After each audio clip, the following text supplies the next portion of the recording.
bil nyetir motor perlu gitu, karena mengganggu perasaan orang lain. Kira itu komentar dari saya.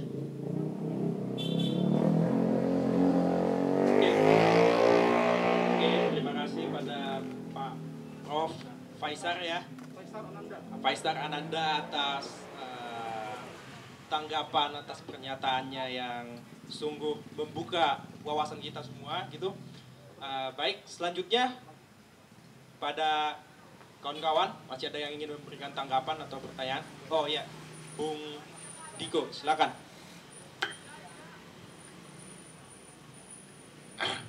Ya, sebelumnya terima kasih ya atas kesempatan yang diberikan kepada saya.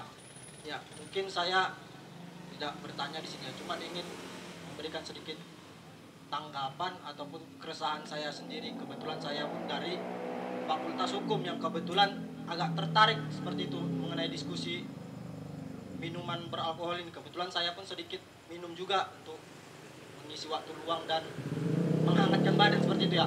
Ya, jadi pandangan saya terhadap RUU ini sebenarnya lucu seperti itu ya. Bagaimana ini kan RUU ini kan produk undang-undang daripada DPR itu sendiri ya, seperti itu. Sementara dari kasus-kasus yang kita lihat dari setiap produk-produk yang dikeluarkan oleh DPR itu kurangnya di mana seperti itu. Kurangnya ya ke masyarakat itu sendiri, di mana para DPR ini cenderung tidak langsung turun gitu, menganalisis, mendapatkan data di masyarakat. Bagaimana sebenarnya penerapan hukum yang akan mereka ciptakan ini berlaku di masyarakat. Sementara kita tahu dalam azas pembentukan undang-undang itu ya harus jelas tujuannya, landasan filosofisnya, yuridisnya, sosiologisnya seperti itu. Nah, kebetulan di RUU ini yang perlu kita teliti itu bagaimana di masyarakat itu sendiri. Nah, sedikit saya jelaskan mengenai minuman beralkohol ini ya, terkhususnya ya di Sumatera Utara ya, seperti itu ya. Jadi ini dulu kan terkhususlah tua lah dulu kita bilangnya, tidak usah minuman beralkohol seperti bir. Jadi minuman tua ini dulu kan berasal dari lapo ke lapo seperti itu, dimana lapo ini berasal dari bahasa Batak yang artinya lapau. Lapau ini yang artinya adalah dapur seperti itu. Jadi pada masa dulu masyarakat Batak ini ketika mereka pulang dari ladang seperti itu, mereka akan beristirahat di dapur seperti itu. Nah, ketika beristirahat di dapur yang tentunya telah capek sepulang dari ladang, mereka itu beristirahat dan disuguhkan minuman. Nah, pada zaman dahulu minuman yang banyak itu adalah minuman aren seperti itu, yang berubah menjadi tua. Nah, jadi tua inilah yang disuguhkan menjadi minuman mereka untuk pelepas rasa lelah seperti itu. Nah, tua ini dulu pada zaman dahulu itu bukan dijual secara umum seperti sekarang ini. Jadi tua itu didapatkan, disuguhkan secara gratis. Nah, seperti itu. Nah, disinilah mulai ada kebiasaan masyarakat Batak itu dulu menjadi minuman tradisional. Inilah awal mulanya mengapa masyarakat Batak itu mengkonsumsi tua, yang mana tua ini adalah beralkohol seperti itu. Jadi alkohol ini pada masa sekarang di mana wilayah Batak itu sendiri sudah sulit ditemukan yang namanya tua itu sendiri. Beralih fungsilah lapo ini tadi menjadi komersil seperti itu. Jadi tua inilah kemudian yang dijual, tidak lagi hanya sekedar disuguhkan seperti itu ketika pulang dari ladang. Sudah beralih fungsi kepada, karena tidak adanya lahan sekarang ini, maka tua itu sudah jarang ditemui. Maka ketika mereka lelah, mereka akan mencari tua dengan cara yang dijual seperti itu. Nah, inilah yang menjadi apa kaitannya dengan yang sekarang ini. Saya rasa ada kaitan politisnya, di mana karena tua ini sekarang sudah menjadi barang komersil seperti itu, menjadi ada daya jualnya. Ini yang saya rasa kepada undang-undang ini ada kaitan politiknya, di mana produk ini hanya untuk kepentingan mereka pada kapitalis seperti yang dikatakan Bang apa tadi? Bang Surya Dalimunte tadi seperti itu. Ini ada kepentingan kapitalis dengan sosialis seperti itu. Ini siapa namanya? Bang Rudiansa. Ini calon staf ahli gubernur 2022 ini namanya. Siapa? Ya, jadi ini sebenarnya kan kita lucu sebenarnya kalau kita menilik kepada RUU itu dijelaskan tadi sebentar saya buka. Di situ melindungi masyarakat dari dampak negatif katanya pada pasal 3. Menumbuhkan kesadaran masyarakat mengenai bahaya minuman alkohol, menciptakan ketertiban ketentraman di masyarakat seperti itu katanya. Tetapi mengapa ini diperbolehkan di misalnya di bar-bar seperti itu, legal ini dijual kan seperti itu. Tapi kenapa di masyarakat itu dilarang seperti itu? Ya kan? Sementara ya yang di bar itu emang nggak masyarakat kan seperti itu. Emang mereka nggak mabuk juga kan seperti itu. Jadi sebenarnya penciptaan adanya RUU undang-undang ini saya rasa tidak tepat ke masyarakat. Hanya ini bertujuan untuk mencekik masyarakat itu sendiri. Di mana yang dilegalkan itu ya untuk kepentingan para pebisnis seperti itu, para kapitalisnya sendiri seperti itu kan. Sementara mereka sendiri ketika menciptakan produk undang-undang tidak melihat terlebih kepada yang di masyarakat Sumatera Utara seperti itu ada tua, atau di masyarakat timur ada yang namanya Sopi seperti itu kan. Ini saya rasa ayolah para DPR ini melihatlah ke masyarakat seperti itu. Apa sih yang diperlukan masyarakat? Apakah ini memang urgent seperti itu kan? Masalah formil atau material daripada undang-undang ini sepertinya sudah dijelaskan oleh Kak Barimbing yang seperti dijelaskan tadi kan, Kak Siska Barimbing seperti itu kan.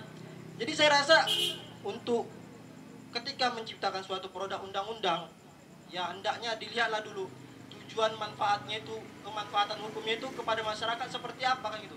Jangan masyarakat dihantui bayang-bayang seperti itu. Ketika ini sudah menjadi bagian dari budaya suatu masyarakat tertentu seperti yang dibilang Bang Dalimunte tadi seperti itu.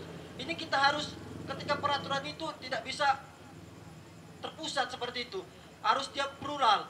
Ketika berbeda dengan daerah yang lain itu tidak bisa disamakan dengan daerah yang lain kan seperti itu. Kalau memang ini produk undang-undang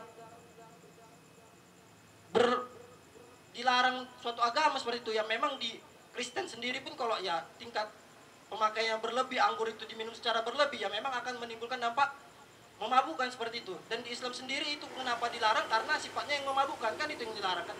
Karena sifatnya yang memabukkan itu. Nah ya kalau memang undang-undang ini ingin diberlakukan ya sudah berlakukan saja dengan ketika siapa yang hendak meminum alkohol tunjukkan saja KTP-nya seperti itu. Ketika KTP-nya muslim ya sudah dilarang seperti itu kan. Itu lebih jelas saya rasa seperti itu. Ketika dia non muslim ya udah silakan dia mabuk kan seperti itu. Kan tidak ada undang-undang yang melarangnya seperti itu. Kan itu dia. Jangan mencekik para pemilik modal. Nah, sementara RUU ini sendiri ini bertentangan dengan Undang-Undang Cipta Kerja di mana membunuh UKM itu sendiri kan seperti itu. Lalu mereka apa lahan pencariannya? Dan sementara kebudayaan mereka pun terkikis seperti itu. Sudah nggak, jika ini berlaku sudah tidak ada lagi Batak dengan ciri khas tuanya kan seperti itu. Saya rasa itulah tanggapan saya, kerisauan saya sebagai pemuda yang kebetulan juga meminum seperti itu. Terima kasih, saya kembalikan kepada moderator. Ya, terima kasih Bung Diko. Jadi sebenarnya intinya kurang lebih sama seperti yang dikatakan oleh Bung Silain ya. Pada akhirnya gagasan ini bisa menghancurkan kebudayaan tertentu gitu ya. Terima kasih Bung Diko atas tanggapannya. Masih ada kawan-kawan? Oke, baik. Selanjutnya mungkin akan saya serahkan kembali kepada para pembicara untuk memberikan tanggapan lagi atau memberikan pernyataan lah.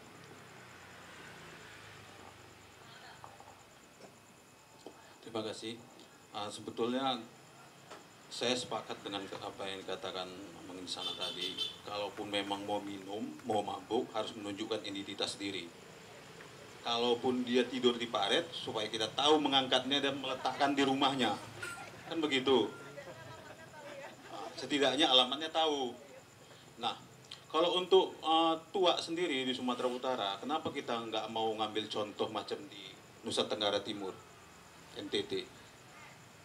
Supaya tidak ada, artinya tua itu memang benar-benar tertata, dijamin kesehatannya, bebas dari segala unsur-unsur yang membuat kita itu terkadang rusak dan semakin mabuk. Tua ini ketika dideres dari pohonnya hanya segini, tapi ketika melewatin sungai udah satu ember. Nah itu campurannya air sungai. Nah makanya kalau di Nusa Tenggara Timur itu pada waktu itu Victor Leskodat mengeluarkan statement bahwasannya dia akan membuka pabrik Shopee. Membuka pabrik Shopee. Artinya industri-industri kecil penjualan Shopee, kalau di sini tua, itu dia rangkul.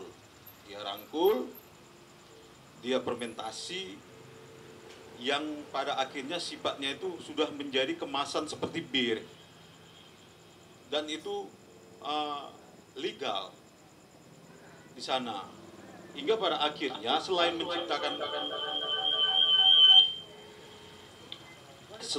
menciptakan lapangan pekerjaan, juga menjaga tatanan tradisi yang selama ini Shopee itu menjadi tradisi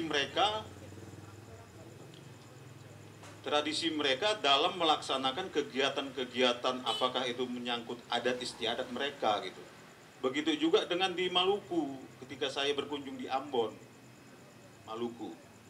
Tradisinya lebih lucu lagi kalau kita minum. Disiapkan satu jerigen penuh, kita keliling begini, gelasnya hanya satu disiapkan.